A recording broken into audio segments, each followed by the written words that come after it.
ये है इंडोनेशिया, दुनिया के सबसे खूबसूरत और कॉम्प्लिकेटेड मुल्कों में से एक। यहाँ आग उगलते वॉल्केनोज हैं, घने जंगल हैं और खूबसूरत बीचेस हैं। ये एक ऐसा अनोखा मुल्क है जहाँ 27 करोड़ से ज्यादा लोग 17,000 से ज्यादा आइलैंड्स पर रहते हैं। जी हाँ, 17,000 आइलैंड्स। इंडोनेशिया दुनिया का सबसे बड़ा आइलैंड कंट्री है जो 5,000 किलोमीटर से ज्यादा के एरिया पर फैला हुआ है। इसके अलावा ये 3 टाइम जोन्स में भी फैला हुआ है, वेस्ट में सुमात्रा से लेकर ईस्ट में पैपियोआ तक। ये दुनिया का चौथा सबसे बड़ी आबादी वाला मुल्क है, the largest Muslim majority country and one of the most ethnically and linguistically diverse places on earth. लेकिन इस सारी खूबसूरती के पीछे एक राज छुपा है। 17,000 जजीरों पर फैला ये मुल्क आखिर बना कैसे? एक कंट्री बनने से पहले यहाँ किसकी हुकूमत थी? और ये इतने ज्यादा और इतने डिफरेंट आइलैंड्स एक ही मुल्क में इकट्ठे कैसे हुए? और सबसे अहम सवाल, आप ऐसे कंट्री पर हुकूमत कैसे कर सकते हैं जो इतने समुद्रों में फैला हुआ हो? इंडोनेशिया की कहानी को समझने के लिए हमें जाना होगा तारीख में, क्योंकि ये सिर्फ एक मुल्क नहीं है बल्कि मॉडर्न हिस्ट्री के सबसे अजीब एक्सपेरिमेंट्स में से एक है, जिसमें हजारों आइलैंड्स, कल्चर्स और वॉल्केनोस को एक ही मुल्क में इकट्ठा करने की कोशिश की गई है। इस वीडियो के एंड तक आप समझ जाएंगे कि इंडोनेशिया अभी तक यूनाइटेड कैसे है और फ्यूचर में कैसे ये टूट भी सकता है।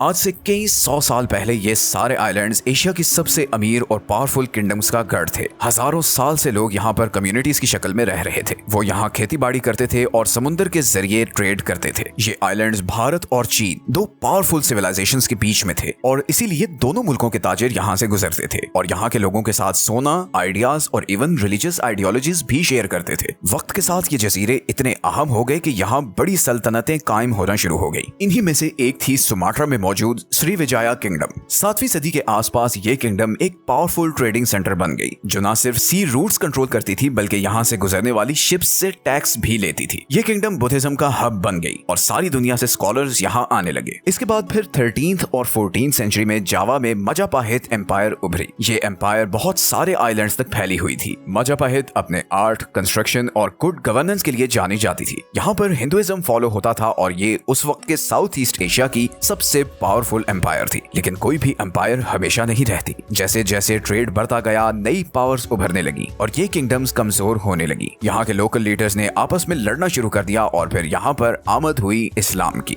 13वीं सदी के आसपास यहाँ पर ट्रेड के जरिए इस्लाम फैलने लगा। मुसलमान मुल्कों से आने वाले बिजनेसमैन के अच्छे बर्ताव से मुतासिर होकर यहाँ के लोग इस्लाम कबूल करने लगे। लेकिन अभी ये हालत संभल ही रही थी कि समुद्र के उस पार से कुछ लोग आ रहे थे जो यहाँ आकर सब कुछ बदलने वाले थे। कुछ समुद्री जहाज इन आइलैंड्स की तरफ आ रहे थे और वो यहाँ ट्रेड करने नहीं बल्कि हुकूमत करने आ रहे थे। 15वीं सदी के शुरू में कुछ समुद्री जहाज इन आइलैंड्स पर उतरे। ये लोग दुनिया की दूसरी तरफ से आए थे। ये अलग अलग जुबानें बोलते थे, इनके अपने झंडे थे और इनके पास ताकतवर हथियार भी थे। ये पोर्चुगीज थे और वो एक बहुत कीमती चीज की तलाश में थे और वो चीज थी मसाले। उस वक्त यूरोप में लौंग, जायफल और काली मिर्च सोने जितनी कीमती समझी जाती थी और इंडोनेशिया के मलुकू आइलैंड्स में ये मसाले बहुत बड़ी तादाद में पाए जाते थे। ये आइलैंड स्पाइस आइलैंड्स के नाम से मशहूर हो गए और हर कोई इन पर कब्जा करना चाहता था। पोर्चुगीज के कुछ ही अरसे बाद डच भी यहाँ पर आ गए और वो भी यहाँ सिर्फ ट्रेड के लिए नहीं बल्कि हुकूमत के लिए आए थे। 1602 में डच ने डच ईस्ट इंडिया कंपनी बनाई, जो उस वक्त दुनिया की सबसे पहली और बड़ी इंटरनेशनल कंपनी थी। उसका एक ही मकसद था कि इन स्पाइसेस के ट्रेड का कंट्रोल अपने हाथ में ले ले। डच ने वहाँ पर किले बनाए और लोकल लीडर्स के साथ डील्स की और जहाँ डील काम नहीं की वहाँ पर अपनी ताकत का इस्तेमाल किया। आहिस्ता आहिस्ता डच ने पोर्चुगीज को यहाँ से निकाल दिया और इन आइलैंड्स पर कब्जा कर लिया। यहाँ की सारी लोकल किंगडम्स या तो खत्म हो गई या फिर उन्होंने डच की हुकूमत मान ली। लेकिन डच का गोल सिर्फ ये मसाले नहीं था, वो तो यहाँ की जमीन, लोगों और दूसरे रिसोर्सेज पर भी कब्जा करना चाहते थे। और यहीं से शुरुआत हुई डच की 300 साला हुकूमत की। डच ने यहाँ बटाविया जैसा शहर बनाया जिसे आज जकार्ता कहते हैं। इसी तरह इन्होंने यहाँ शुगर, कॉफी और टोबैको की फार्मिंग शुरू की और इंडोनेशियन से जबरदस्ती काम लेने लगे। डच ने यहाँ की जमीनों पर कब्जा कर लिया, खूब टैक्स इकट्ठा किया और जब कोई प्रोटेस्ट की कोशिश करता तो उसे भरपूर ताकत से कुचल दिया जाता। इस सब के बावजूद बहुत से इंडोनेशियंस ने हिम्मत नहीं हारी और वो आजादी का ख्वाब देखते रहे और 1900s में ये ख्वाब बिलाखिर एक मूवमेंट की शक्ल इख्तियार कर गया। डच को लग रहा था कि सब कुछ उनके कंट्रोल में है, लेकिन एक नया तूफान आ रहा था, एक ऐसी वर्ल्ड वॉर जो पूरी दुनिया को हिलाकर रखने वाली थी। ये 1940 की दिहाई थी और वर्ल्ड वॉर 2 शुरू हो चुकी थी। एक नई ताकत ताकत जापान इंडोनेशिया की जानिब तेजी से बढ़ रही थी। 1942 तक जापान ने इन आइलैंड्स पर हमला करके यहाँ कब्जा कर लिया। 300 साल डच के कब्जे में रहने के बाद इंडोनेशिया अब जापान के कंट्रोल में चला गया। शुरू में तो इंडोनेशियंस को लगा कि शायद ये उनके लिए बहुत अच्छा हो, क्योंकि जापान ने वादा किया था कि वो एशिया को यूरोपियन से आजादी दिलवाएगा। लेकिन बहुत जल्द हालात बदलने लगे। जापानी हुकूमत के दौर में जिंदगी मुश्किल होना शुरू हो गई। लोगों से जबरदस्ती काम लिया जाता और उन्हें बदले में बस थोड़ा सा खाना दिया जाता। इंडोनेशिया के लोगों में अब आजादी की आग मजीद भड़कना शुरू हो चुकी थी। जापान ने लोकल इंडोनेशियंस को अपने फायदे के लिए मिलिट्री ट्रेनिंग देना शुरू की, लेकिन यही ट्रेनिंग आगे चलकर इंडोनेशियंस के लिए फायदेमंद साबित होने वाली थी। 1945 में सब कुछ बदल गया, क्योंकि अमेरिका ने हिरोशिमा और नागासाकी पर एटम बॉम्ब फेंक दिए और जापान ने हार मान ली। जैसे ही जापानी फौज वापस जाना शुरू हुई, इंडोनेशिया के लीडर्स को एक मौका नजर आया। 17 अगस्त 1945 को जापान के हथियार डालने के सिर्फ 2 दिन बाद सुकार्नो और मोहम्मद हत्ता, इंडोनेशिया के 2 बड़े लीडर्स ने आजादी का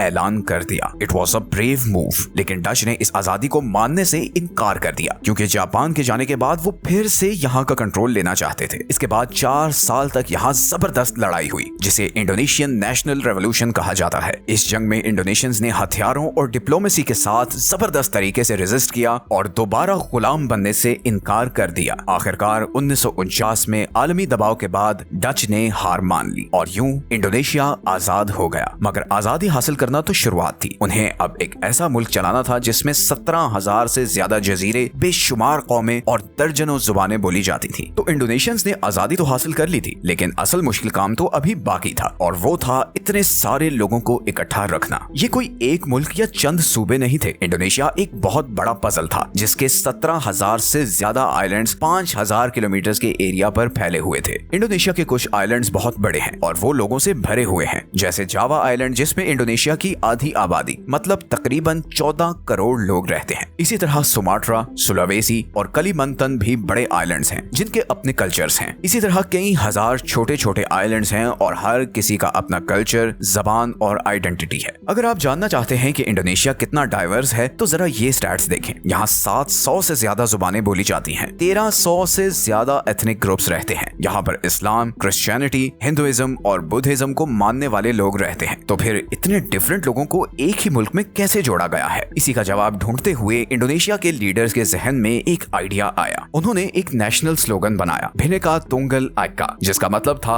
यूनिटी इन डाइवर्सिटी। मतलब हम हैं तो एक दूसरे से डिफरेंट, बट फिर भी रहेंगे इकट्ठे। इन लीडर्स ने नेशनल लैंग्वेज भी सोच समझ कर चुनी। सबसे ज्यादा बोले जाने वाली जबान जावानीज के बजाय भाषा इंडोनेशिया को नेशनल लैंग्वेज बनाया, क्योंकि वो एक आसान जबान थी और हर कोई आसानी से वो सीख भी सकता था। इसका एक फायदा ये भी हुआ कि किसी एक ग्रुप को ये महसूस नहीं हुआ कि हमारे बजाय दूसरे की जबान को नेशनल लैंग्वेज बना दिया गया है। इसी तरह उन्होंने जकार्ता को कैपिटल बनाया और फिर इन सब आइलैंड्स में सड़कें, स्कूल और सी पोर्ट्स का एक जाल बिछा दिया, ताकि लोग एक दूसरे से कनेक्टेड रह सकें। लेकिन इस सब के बावजूद सबको इकट्ठा रखना इतना आसान नहीं था। कुछ इलाके अभी भी अलग होना चाहते थे। सुमाट्रा में मौजूद आचेह आइलैंड ने आजाद होने की कोशिश की। पैपुआ भी बहुत अरसे से आजादी मांगता आया है। ईस्ट तिमोर ने तो अलग होने के लिए वॉर भी लड़ी और फाइनली 2002 में एक सेपरेट कंट्री भी बन गया। इंडोनेशिया ने कई सालों से यूनाइटेड रहने की कोशिश की है और गो के उसे कामयाबी भी मिली है, लेकिन पूरे मुल्क को इकट्ठा रखने की ये स्ट्रगल आज भी जारी है। 17,000 आइलैंड्स वाले मुल्क को चलाना ऐसा ही है जैसे किसी तूफान में कश्ती चलाना हो, क्योंकि हर कश्ती अपनी अलग डायरेक्शन में जा रही होती है। इसके लिए बहुत मेहनत और सब्र चाहिए, क्योंकि इंडोनेशिया को सिर्फ पॉलिटिकल चैलेंजेस का सामना नहीं है, बल्कि ये दुनिया के सबसे डेंजरस जियोलॉजिकल जोन्स पर भी वाक़ है। इंडोनेशिया असल में पैसिफिक रिंग ऑफ फायर पर वाक़ है। ये एक बहुत बड़ी पट्टी है जिसमें बहुत से वॉल्केनोस हैं और बहुत ज्यादा जलजले भी आते हैं, और इसीलिए इंडोनेशिया में 130 से ज्यादा एक्टिव वॉल्केनोस भी हैं, जो दुनिया में सबसे ज्यादा हैं। और यहाँ पर अर्थक्वेक भी सबसे ज्यादा आते हैं, और फिर सुनामी, फ्लड्स और लैंडस्लाइडिंग भी बहुत होती है। दुनिया के कुछ सबसे खतरनाक नेचुरल डिजास्टर्स भी यहाँ हो चुके हैं। 1883 में कराकटवा आइलैंड पर मौजूद वॉल्केनो इतनी जोर से फटा कि उसकी आवाज 4800 किलोमीटर दूर तक सुनी गई। इस धमाके ने सुनामी को ट्रिगर कर दिया, जिसकी वजह से 36,000 लोग मारे गए और पूरे के पूरे गांव मिट गए। इसी तरह 2004 में सुमाट्रा की कोस्ट के पास 9.1 शिद्दत का जलजला आया, जिसकी वजह से एक बार फिर सुनामी ट्रिगर हो गया। इस सुनामी ने इंडोनेशिया, थाईलैंड, श्रीलंका और दूसरे कंट्रीज में 2,30,000 से ज्यादा लोगों की जान ले ली, और ये मॉडर्न हिस्ट्री का सबसे डेडलीस्ट डिजास्टर माना जाता है। हर साल ये सैलाब हजारों लोगों को अपने घरों से बेदखल कर देते हैं। एक और प्रॉब्लम ये भी है कि इंडोनेशिया का कैपिटल जकार्ता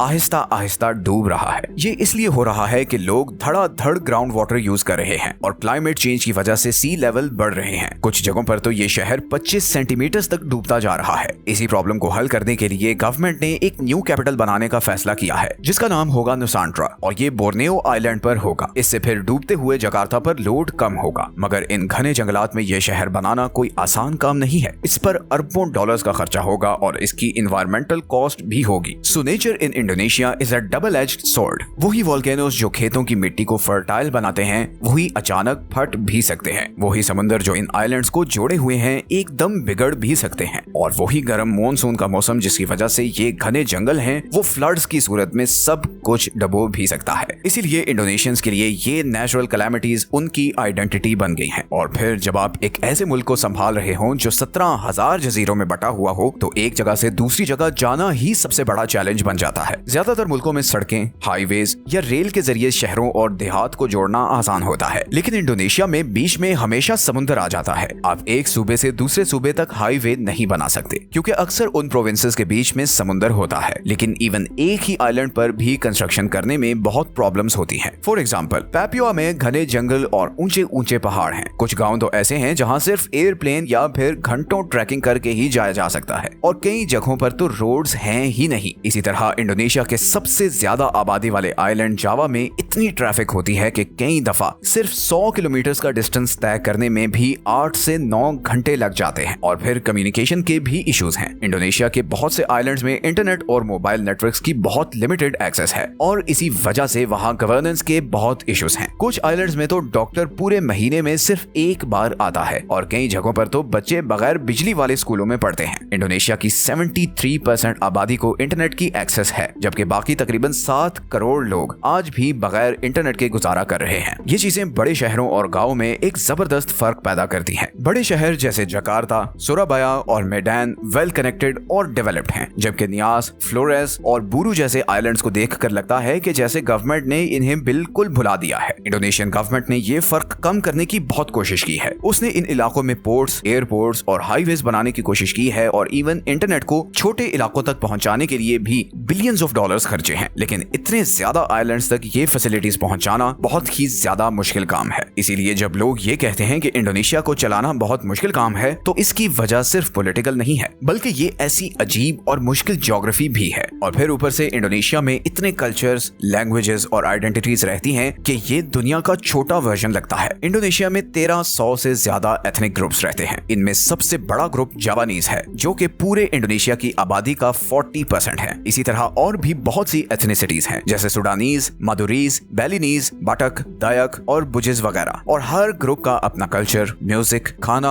और लैंग्वेज है। इंडोनेशिया 700 से ज्यादा लोकल जबानों को ऑफिशियली रिकॉग्नाइज करता है। इतनी ज्यादा जबानें शायद ही किसी मुल्क में हो। अब जैसे सुलावेसी में जो लोग रहते हैं, वो घर पर कोई और जबान बोलते हैं, बाहर मार्केट में कोई और जबान, और फिर स्कूल में कोई और जबान। तो जब किसी कंट्री में इतनी ज्यादा जबानें बोली जाती हों, तो उसे फिर आप इकट्ठा कैसे रखते हो? इसका जवाब है भाषा इंडोनेशिया। 1945 में आजादी हासिल करने के बाद इंडोनेशिया ने भाषा इंडोनेशिया को नेशनल लैंग्वेज डिक्लेयर कर दिया, क्योंकि ये बोलनी और सीखनी बहुत आसान थी। यही जबान आज इंडोनेशिया के हर स्कूल, गवर्नमेंट ऑफिसेज और मीडिया में बोली जाती है, और यही जबान इंडोनेशिया को इकट्ठा रखती है। लेकिन सिर्फ जबान एक करने से भी आपस के डिफरेंसेस दूर नहीं हुए। आज भी पैपुआ में बहुत से लोग खुद को बाकी इंडोनेशिया का हिस्सा नहीं समझते। उनकी शक्लें मुख्तलिफ हैं, जबानें अलग हैं, और वो कई सालों से ऐसा महसूस करते हैं कि सरकार उन्हें इग्नोर करती है। यही कई मूवमेंट्स चल रही हैं, और कभी कभी उनकी वजह से यहाँ वायलेंस भी होता है। इसी तरह नॉर्दर्न सुमाट्रा में आचे के प्रोविंस में बहुत साल तक लोगों ने लड़ाई लड़ी है, और आज वहाँ उनकी इतनी पावर है कि वो ऑफिशियली शरिया लॉ पास कर सकते हैं। इसी तरह 1990s और 2000s में मलुकू और सेंट्रल सुलावेसी के एरियाज में क्रिश्चियंस और मुस्लिम्स के बीच बहुत लड़ाइयाँ हुई। इस सूरत हाल से निपटने के लिए इंडोनेशियन गवर्नमेंट पैंकैसिला नामी फिलॉसफी को प्रमोट करती है। इस आइडियोलॉजी में 5 प्रिंसिपल्स हैं, जैसे खुदा पर यकीन, सोशल जस्टिस और यूनिटी, और ये हर स्कूल और गवर्नमेंट इंस्टीट्यूशन में पढ़ाया जाता है। तो अब आप समझ चुके होंगे कि इंडोनेशिया सिर्फ एक कंट्री नहीं, बल्कि 17,000 आइलैंड्स की एक पजल है।